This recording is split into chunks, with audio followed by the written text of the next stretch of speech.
Hey everyone, it's Tom Seymour from VHS Massacre. Figured I'd give you some updates. And for those of you out there who are independent filmmakers, either if you're starting out or you're wanting to make independent feature-length films that you plan to try to get distributed, then this is a good platform for you. Some of you may not know that if you've grown up and you're more into YouTube and stuff like that, like how an independent film might actually end up on NBC Universal or Prime. Or Tubi is a new cool one. Netflix is a bit harder because they're kind of insulated. They used to take low budget indies when they were starting out. As a matter of fact, they took some of my old films, like Land of College Prophets was a Netflix a film, but that was back in 2005, if you can believe that. Back when they were doing physical media. So that being said, you might be asking, well, how do you get your films distributed and all this stuff?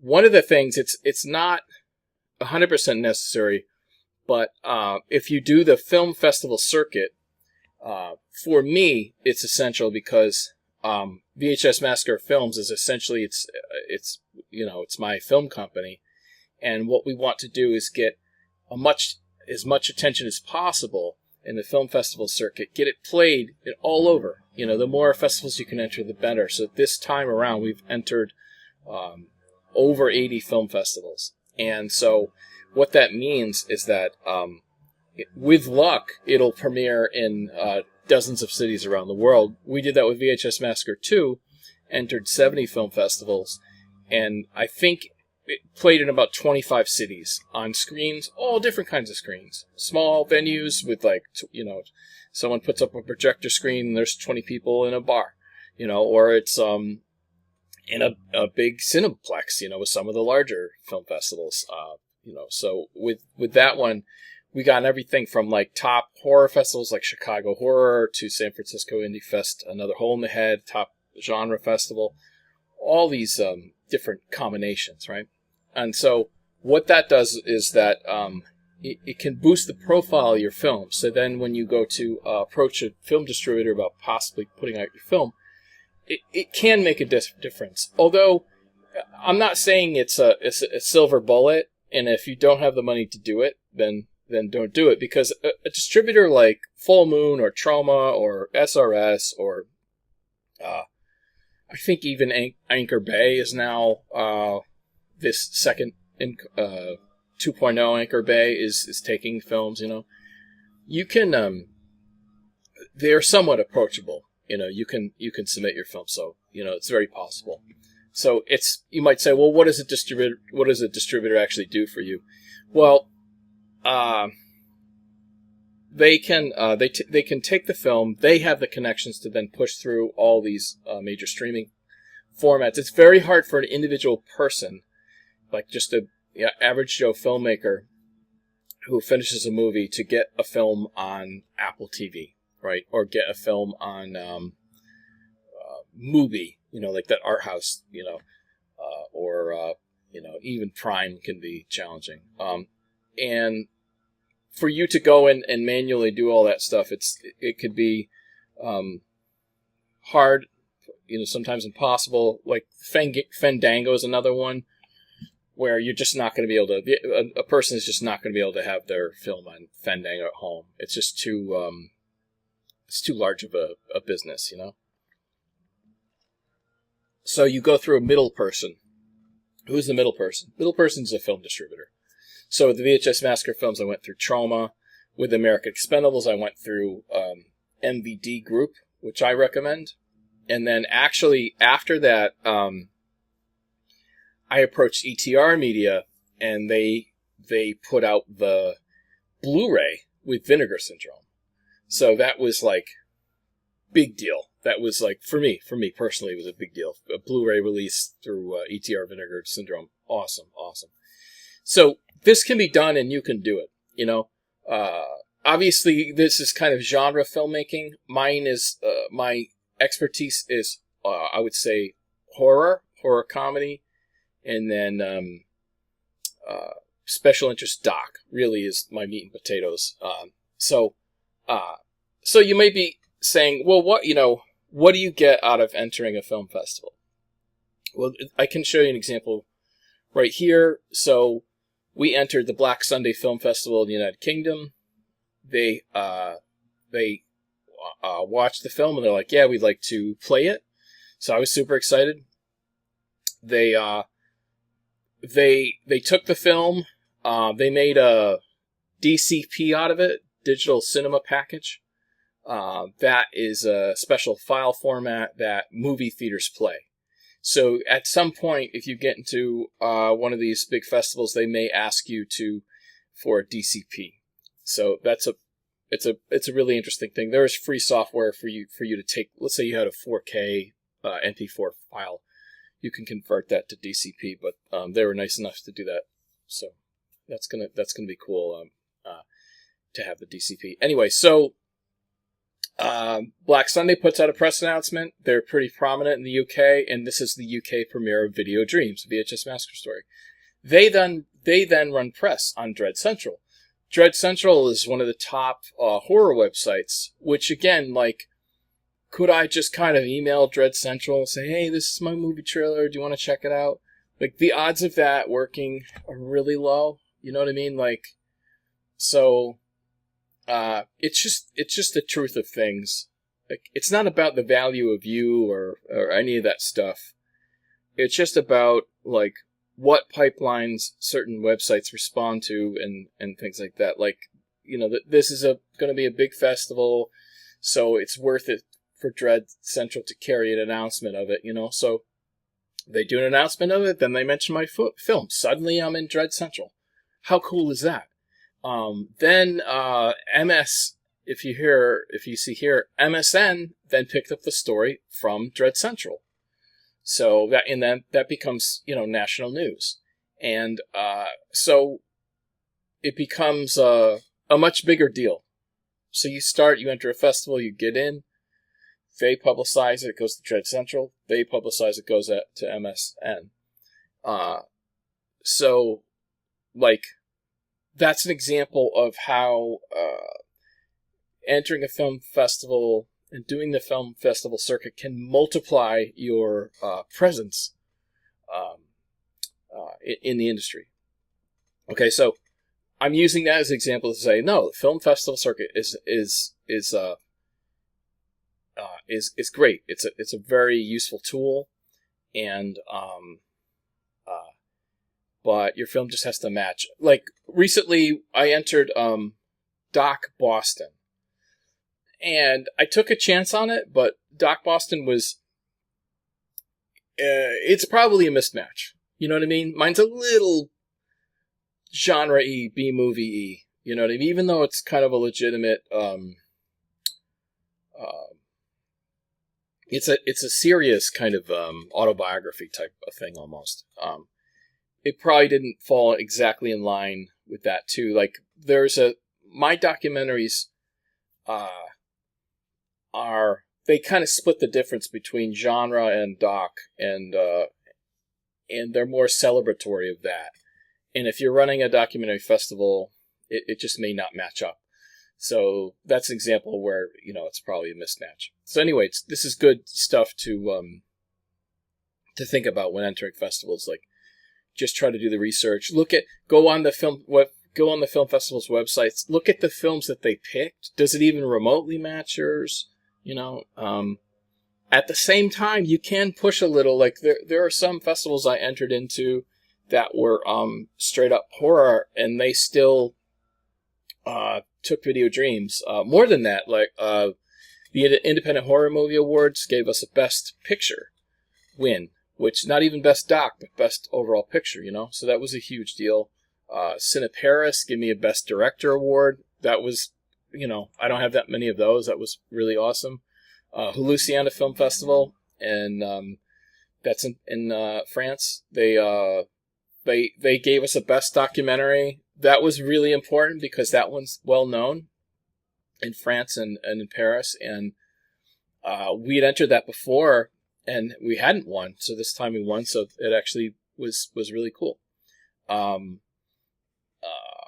We recently got into one called the North Film Festival.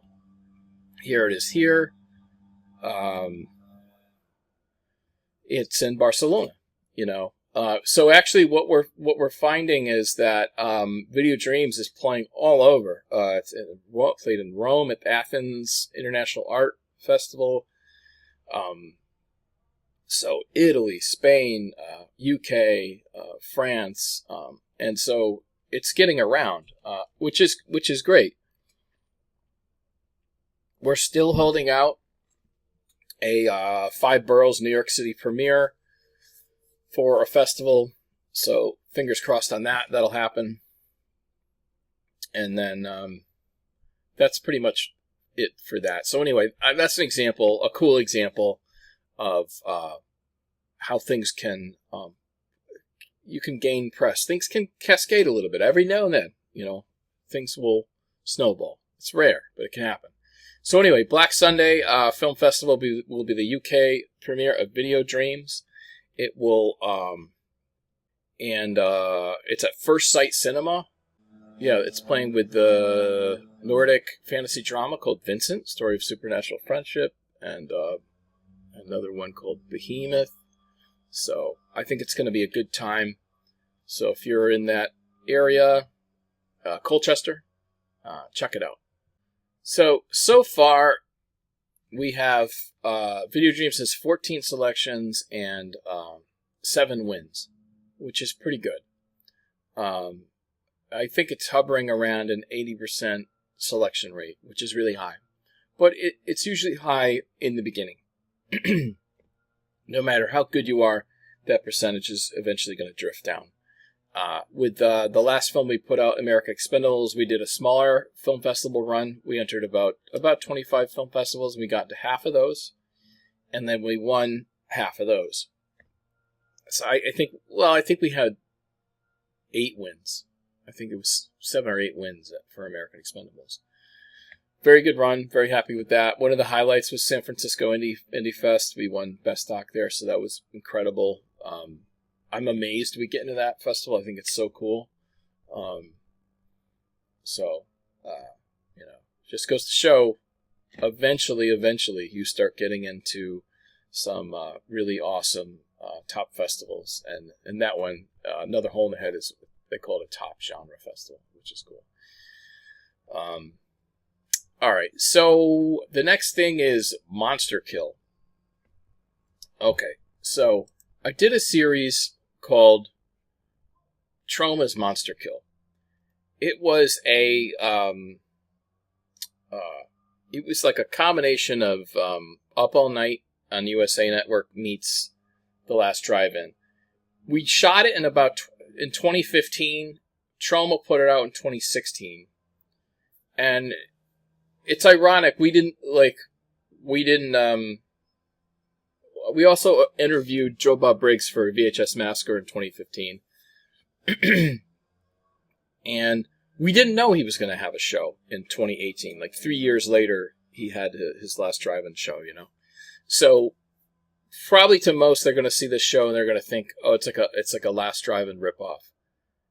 It's not a Last Drive-In ripoff. It's an homage to Up All Night and Monster Vision, pretty much. But it stars Maggie Champagne and Elizabeth D'Ambrosio, also known as Super Troma Double Dementia. And then there's Lloyd Kaufman is in it, Sean Phillips, and then a lot of the segments are directed by Ken Powell directed a segment, and there's a number of other sequences that are directed by other people. So anyway, Troma, we put it out for Troma. They thought it was okay. It's still on there. I think there's 5 episodes. You know, what it was is I hired out the individual shorts to be made. One of my favorites is Ken Powell's Groom of the Bigfoot. But we picked them to have really interesting names. Gerard directed one called Flying Snake Attack, and then there's one called Mermaiders from Outer Space. That was my wife came up with that. Stephanie came up with Mermaiders from outer space, and then she makes a cameo in it. And so the goal was to have these really fun, ridiculous titles, but not to make a whole feature out of them, just make these shorts. And then initially, we were going to try to make an anthology out of it. But even back before that, my goal was to try to raise $2-3 give it to a young filmmaker, and have them make me a 70-minute, a 65-minute film with 5 minutes of credits. Make me a 70-minute movie. Here's $3, and then we will be able to, basically. This is 2016, so everyone at that point had their DSLRs and stuff. They could kind of shoot for free. So it was a matter of getting props, shooting the film, and then doing it. But I frankly could not find filmmakers hungry enough to do that, to take that deal. And then when we went to raise money, we only raised, I think, $3 something like that. So then the fallback plan was, okay, we'll get one feature film out of it. And so we'll hire directors. They were going to make 4 20-minute shorts. And then, and I think my buddy Greg Kistner was going to, provide one of his shorts, but that ended up working out. But that, it turned out great. Turned out fine. So that was then the goal. But when we started to get them finished, we approached Troma, and they seemed to be a little more interested in a series. And so basically we just kind of went off on our own, and then we came back to them with Troma's Monster Kill. They weren't involved in it, and we kind of bankrolled the whole thing. And so they were kind of like, what is this? And they put it out on Troma Now. But I don't know that it was beloved. So it just kind of came and went, And I can't truly take credit for the individual shorts. The only thing, Ken and I directed the segments with Maggie and stuff like that. And I do pop up in a few things. But the reason why I'm mentioning this is that Troma, I asked them about the series maybe last year, and they said, yeah, the deal was only for Troma Now, so if you want to do something with it, that's up to you. I was like, oh, cool. So basically I decided to kind of build a marathon out of it. So I called it Late Night with Louanne, and so basically it's like an hour-long special. And so I watched it through. I sent it to a few friends, and I was looking at it. I don't frankly think it's on the level to distribute, because it's older material, and I don't know what MVD would do with it. So I decided basically I'm just gonna make a YouTube special out of it, and we're gonna put it on there. So I think that'll be fun. And then, so I'm going to release that. So keep an eye out for Late Night with Louanne. So I think that'll be fun series. And if you want to see the whole thing, it's episodic. It's on Troma Now. So I think that's pretty much it. Let me look at my cheat sheet here. Yeah. So anyway, I mean, that's pretty much it. I just want to say, if you're a filmmaker out there, don't lose hope. Keep creating. Keep moving forward. Sometimes you will feel like you're spinning your wheels for years. Sometimes it's tough work, especially when you're dealing with feature films, because you can spend a year or two on something, put it out, and it just kind of fizzles. Nothing comes from it, and that can be really rough.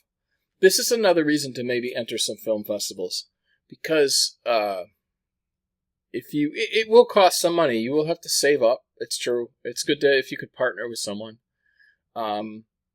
But maybe if you look for deals on film festivals, sign up for a gold account on Film Freeway. You'll get big discounts on festivals. That way, so if you can enter them all in bulk, then you'll be in a good position. So, but if you spend a few years on something, you handpick these festivals. Some are more online contests, which are still great. Some have a very good reputation. Impact Docs is one of these ones. It's online, but it's been around for so long, like people actually respect it, But it's more of a contest rather than screenings. But then if you win something there, it's really nice to have to try to get a few wins and to try your hand. And it's just a numbers game. I'm telling you, you enter enough, you will win. So, and that's how it works anyway in the film industry. Whether it's an independent film festival or the Academy Awards, they're spending millions to run ads and campaigns for Academy Awards. You always see those for your consideration campaigns. It's pretty much only those studio projects that get nominated. Some independents will get bought and absorbed, and then they'll be put up. But that's kind of a closed system. But they still spend money on stuff, so it's just the reality of things. So don't be ashamed of it, and it's no less noble if you're doing your PR versus if you're hiring someone else. You know what I mean? So a lot of these celebrities, you see their social media that have 10 million followers. Well, the PR firm works on sort of sculpting their image and their content, and then pushing them through. So that's a lot of it is artificial in the way that they're essentially marketed. So it's okay for you to do for yourself as well. Don't feel bad about it. I'm posting stuff all the time. If I get into a festival, if I get into this article, I post all the time. You know why? Because I am my own PR. And the truth is, at least when we're getting into festivals and we're getting in articles, the press we're getting is based upon merit. Okay, this film passed muster, so now I'm into this. Sorry about that. So now I'm being selected for this festival. So it can be a good tool. Getting the festivals, you generate your own press from it, and then the festival itself then generates more press. So that's a great reason to do that. And if you do it enough, and you do it for long enough, and if you put out enough projects, eventually you'll start to get some kind of reputation. Okay, thanks for listening, and we'll see you next time.